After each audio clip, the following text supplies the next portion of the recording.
اعوذ باللہ من الشیطان الرجیم بسم اللہ الرحمن الرحیم صلی اللہ علی محمد صلی اللہ علیہ وسلم۔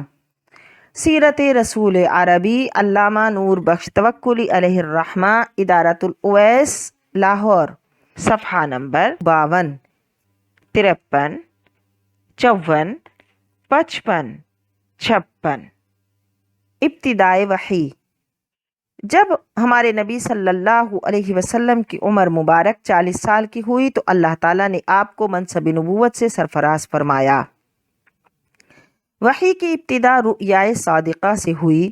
جو کچھ آپ رات کو خواب میں دیکھتے بے عین ہی وہی ظہور میں آتا۔ 6 ماہ اسی حالت میں گزر گئے۔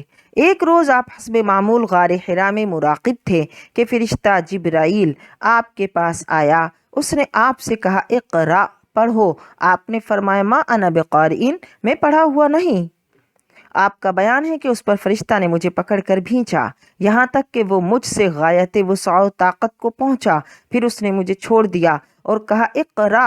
میں نے کہا ما انا بقارئ۔ اس نے مجھے پکڑ کر دوسری بار بھینچا یہاں تک کہ وہ مجھ سے غایت وسع و طاقت کو پہنچا، پھر اس نے مجھے پکڑ کر تیسری بار بھینچا یہاں تک کہ وہ مجھ سے غایت وسع اور طاقت کو پہنچا، پھر اس نے مجھے چھوڑ دیا اور کہا اقرأ بسم ربک الذی خلق، خلق الانسان من علق، اقرأ وربک الاکرم، الذی علم بالقلم، علم الانسان ما لم یعلم۔ پڑھ اپنے رب کے نام سے جس نے پیدا کیا انسان کو خون کی پھٹکی سے۔ پڑھ اور تیرا رب بڑا کریم ہے جس نے علم سکھایا، قلم سے سکھایا آدمی کو جو کچھ نہ جانتا تھا۔ یہ سبق پڑھ کر آپ گھر تشریف لائے اور حضرت خدیجہ سے سارا قصہ بیان کیا۔ وہ آپ کو اپنے چچا زاد بھائی ورقہ بن نوفل کے پاس لے گئیں جو عیسائی تھے اور توریت و انجیل کے ماہر تھے۔ انہوں نے جب یہ ماجرا سنا تو کہا یہ وہی ناموس و فرشتہ ہے جو حضرت موسیٰ پر اترا تھا۔ اس کے بعد کچھ مدت تک وحی بند رہی تاکہ آپ کا شوق و انتظار زیادہ ہو جائے۔ پھر یہ آیتیں نازل ہوئیں، یا ایہا المدثر قم فانذر وربک فکبر وثیابک فطہر والرجز فہجر۔ اپنے لحاف میں لیے اٹھ کھڑے ہو، پس ڈر سنا اپنے رب کی بڑائی بیان کر اور اپنے کپڑے پاک رکھ اور پلیدی چھوڑ دے۔ آغاز دعوت۔ قم فانذر سے آپ پر انذار اور دعوت اللہ فرض ہو چکی تھی، مگر اعلان و دعوت کا حکم نہ آیا تھا، اس لیے آپ نے پہلے خفیہ طور سے ان لوگوں کو دعوت اسلام دی جن پر آپ کو اعتماد تھا اور جو آپ کے حالات سے بخوبی واقف تھے۔ اس دعوت پر کئی مرد و زن ایمان لائے، چنانچہ مردوں میں سب سے پہلے جو آپ پر ایمان لائے وہ حضرت ابوبکر صدیق ہیں۔ لڑکوں میں سب سے پہلے جو ایمان لائے وہ حضرت علی المرتضیٰ ہیں، اور عورتوں میں حضرت خدیجہ الکبریٰ۔ آزاد کیے ہوئے غلاموں میں حضرت زید بن حارثہ اور غلاموں میں حضرت بلال ہیں۔ حضرت ابوبکر صدیق رضی اللہ تعالی عنہ نے ایمان لاتے ہی دعوت اسلام شروع کر دی۔ عشرہ مبشرہ میں سے 5 یعنی حضرت عثمان غنی، سعد بن ابی وقاص، طلحہ بن عبید اللہ، عبد الرحمن بن عوف اور زبیر بن العوام آپ ہی کی ترغیب سے مشرف با اسلام ہوئے۔ ان کے بعد حضرات سعید بن زید، ابو ذر غفاری، ارقم بن ابی ارقم، عبداللہ بن ابی مسعود، عثمان بن مظعون، ابو عبیدہ بن الجراح، عبیدہ بن حارث، حسین والد عمران بن حسین، عمار بن یاسر، خباب بن الارت، خالد بن سعید بن العاص اور صہیب رومی وغیرہ سابقین اولین کے زمرہ میں شامل ہوئے، رضی اللہ تعالی عنہم اجمعین۔ اور عورتوں میں فاطمہ بنت خطاب، ہمشیرہ عمر فاروق، अस्मा बिनते अबी बकर, अस्मा बिनते सलामिया, तमीमिया, अस्मा बिनते उमैस, खशअमिया, फातिमा बिनते मजलल, कुरैशिया आमरिया, फ़कीहा बिनते यसार, रमला बिनते अबी औफ, अमनिया बिनते खलफ खजाइया साबिकाती इलल इस्लाम में से हैं रदियल्लाहु ताला अन्हुन्ना। लेकिन ये सब कुछ जो हुआ पोशीदा तौर पर हुआ। नमाज भी मक्का के किसी शाब में छुप कर पढ़ा करते थे। मुशरिकीन देखकर इस फेल को बुरा कहा करते थे, बस बहम लड़ाई हो जाती। हजरत साद ने ऊँट के तालू की हड्डी से उन नाबकारों में से एक को मारी तो उसका सर तोड़ डाला। इसके बाद हुजूर अक़दस सल्लल्लाहु अलैहि वसल्लम और आपके असहाब दार अरकम में जो कोहे सफ़ा के नशीब में था वहाँ रहते और वहीं नमाज पढ़ते। तबलीगी अलल ऐलान। खुफिया दावत को जब 3 साल हो चुके तो ऐलान का हुक्म इस तरह आया, फस्दा बिमा तुमरु व अरिद अनिल मुशरिकीन। बस तू खोल कर बयान कर दे जो तुझे हुक्म दिया जाता है और मुशरिकों से एराज करो। नेज़ हुक्म आया, व अंजिर अशीरतकल अक़रबीन, और डराओ अपने नज़दीक के रिश्ते वालों को। इस पर हुजूर अक़दस सल्लल्लाहु अलैहि वसल्लम ने कोहे सफ़ा पर चढ़कर कबीला कुरैश के बतून को यूं पुकारा, या बनी फ़हर, या बनी अदी, यहाँ तक कि वो सब जमा हो गए। जो खुद ना आ सकता वो अपनी तरफ से किसी और को भेजता ताकि देखे कि ये पुकार कैसी है। बस अबू लहब और कुरैश आ गए। आपने फरमाया, बताओ अगर मैं ये कहूँ कि वादी मक्का से एक सवारों का लश्कर तुम पर ताख्तो ताराज करना चाहता है तो क्या तुम्हें यकीन आ जाएगा? वो बोले, हाँ, क्योंकि हमने तुमको सच बोलते देखा है। आपने फरमाया, तो मैं तुमसे कहता हूँ कि अगर तुम मुझ पर ईमान न लाओगे तो तुम पर सख्त अजाब नाजिल होगा। इस पर अबू लहब बोला, तुझ पर हलाको ज़ियान हो, क्या तूने इसलिए हमको जमा किया?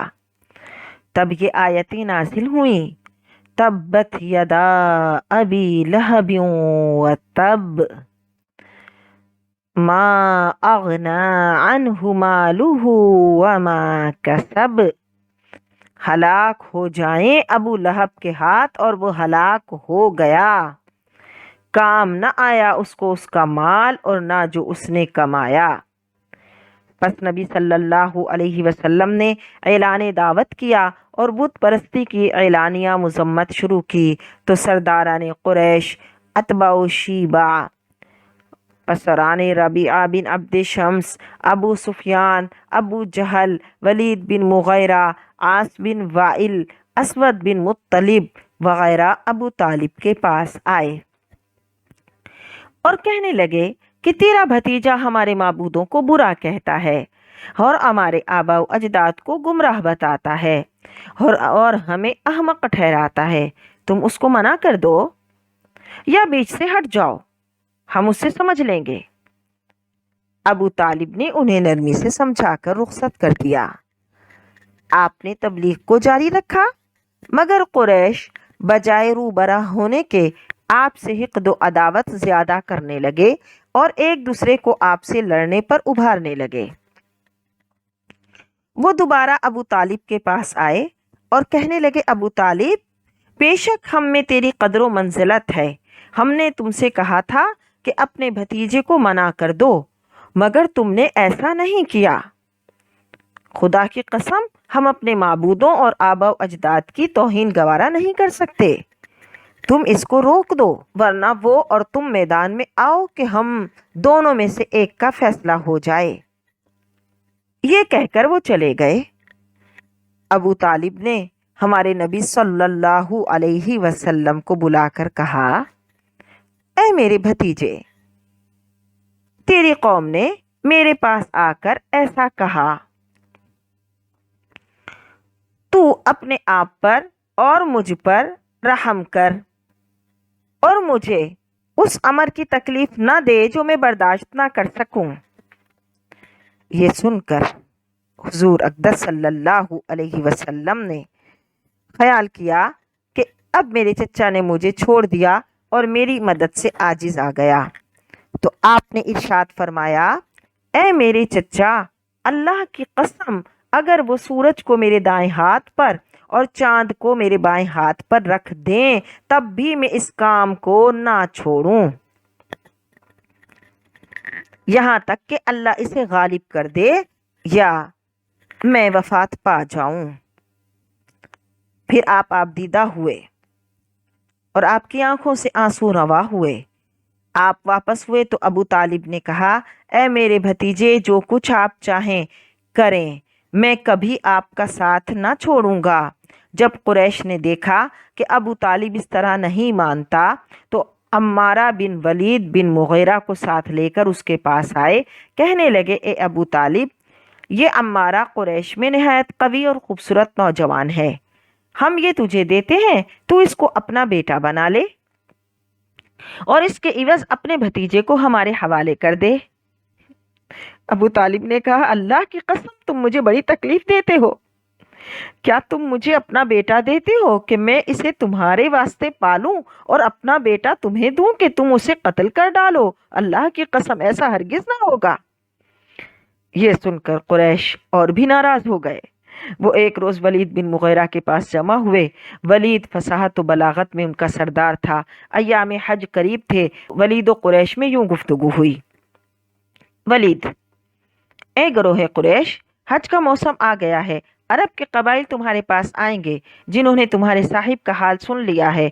तुम उसके बारे में एक राय पर इत्तिफाक कर लो। अगर ऐसा ना हुआ तो तुम एक दूसरे की तकज़ीब करोगे। कुरैश, आप ही एक राय कायम कर दें, हम इसे तस्लीम कर लेंगे। वलीद, नहीं, तुम कहो, मैं सुनता हूं। कुरैश, हम कहेंगे कि वो काहिन है। वलीद, अल्लाह की कसम, वो काहिन नहीं, हमने काहिन देखे हुए हैं, उसका कलाम ना काहिन की तरह है। कुरैश, हम कहेंगे वो दीवाना है। वलीद, वो दीवाना नहीं, हमने दीवानगी देखी हुई है, वो दीवाना का गैज़ व गज़ब नहीं, ना ही वो दीवाने का खलजानो वसवसा है। कुरैश, हम कहेंगे कि वो शायर है। वलीद, वो शायर नहीं, हमें तमाम अक़साम के शेर, रज्ज़, मक़बूद, मबसूत मालूम है, उसका कलाम शेर नहीं। कुरैश, हम कहेंगे वो जादूगर है। वलीद, वो जादूगर नहीं, हमने जादूगर और उनके जादू देखे हुए हैं, ये जादूगरों का फूंक मारना नहीं और ना ही ये उनका रस्सियों या बालों को गिरा देना है। कुरैश, अबू अब्द शम्स, फिर तुम बताओ हम क्या कहें। वलीद, अल्लाह की कसम, उसके कलाम में बड़ी हलावत है, उसका कलाम असल मजबूत जड़ वाला दरख्त खुरमा है, उसकी फराब फल है। उन बातों में से जो बात तुम कहोगे वो ज़रूर पहचान ली जाएगी कि झूठ है।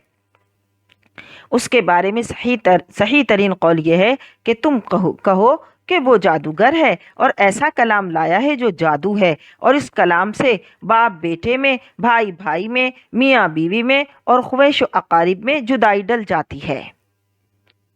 वलीद का कलाम सुनकर वो मजलिस से चले गए। जब मौसम हज में लोग आने लगे तो वो उनके रास्तों में बैठते। जो कोई उनके पास से गुजरता वो उसको हुजूर अक़दस सल्लल्लाहु अलैहि वसल्लम से डरा देते और आपका हाल बयान करते।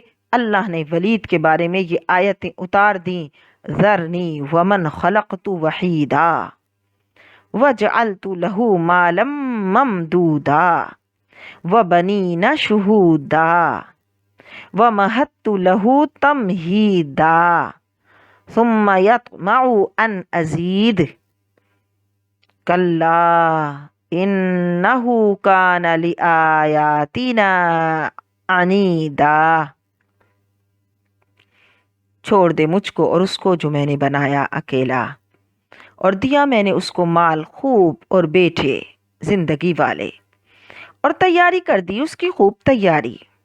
फिर लालच रखता है कि वो दूं, कोई नहीं वो जो हमारी आयतों का मुखालिफ है। इसके बाद कई और आयतें वलीद ही के बारे में हैं।